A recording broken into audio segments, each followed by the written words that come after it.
পূজার্চনা চ্যানেলের পক্ষ থেকে জীব তার প্রারব্ধ কর্মফল অনুসারে ভোগ দশা প্রাপ্ত হয় ইহজীবনে, এই সম্বন্ধে একটু আলোকপাত করার চেষ্টা করা হচ্ছে।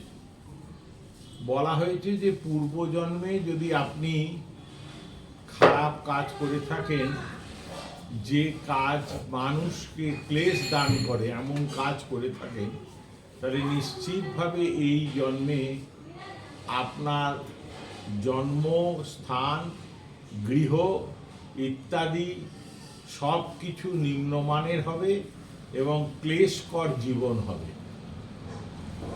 এবং সেখানে আরও বলছেন বাবারা যে জ্যোতিষ শাস্ত্র অনুসারে একই লগ্ন একই নক্ষত্রে জন্মগ্রহণ করেছে 5টা শিশু, কিন্তু তাদের 5 রকম ভাগ্য কেন হয়? তার কারণ নাকি কর্মফল।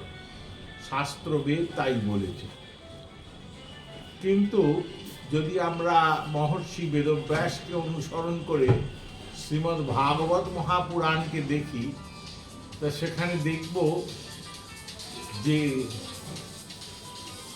শিশুপাল, পুতনা, এরা সব মার্কা মারা বড় বড় অনাচারী দানব।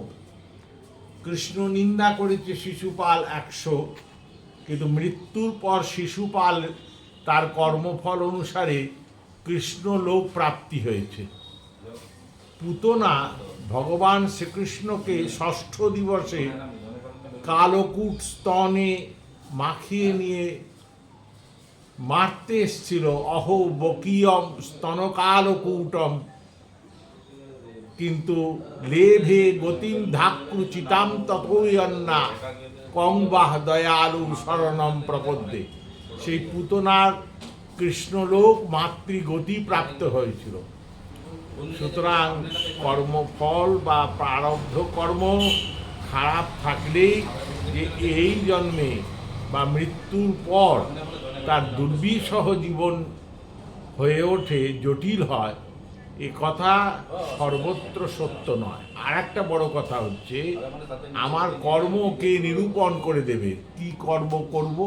ওই গেরুয়াধারী বাবারা, ওনারা আমাদের বলে দেবেন যে আমরা কোন কর্ম করলে ভালো হবে, আমাদের ভালো জন্ম হবে।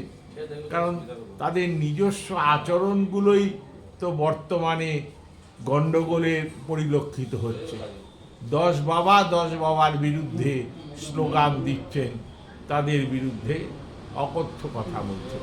যাই হোক, সেটা অন্য প্রসঙ্গ। মোটের ওপর আমি যে দুটো উদাহরণ তুললাম, এই রকম উদাহরণ যুধিষ্ঠির মহারাজ এবং পরীক্ষিত মহারাজ শুকদেব পরমহংসকে জিজ্ঞাসা করেছেন যে জীবন যাপনের ক্ষেত্রে নানা রকম অনাচারী হওয়া সত্ত্বেও কেন তাদের জীবন এত সুন্দর হলো।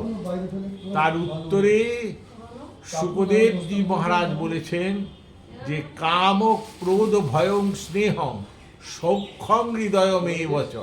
কাম হোক, ক্রোধ হোক, ভয় হোক, যেভাবেই হোক, জানতি তন্ময়তাং হিতে।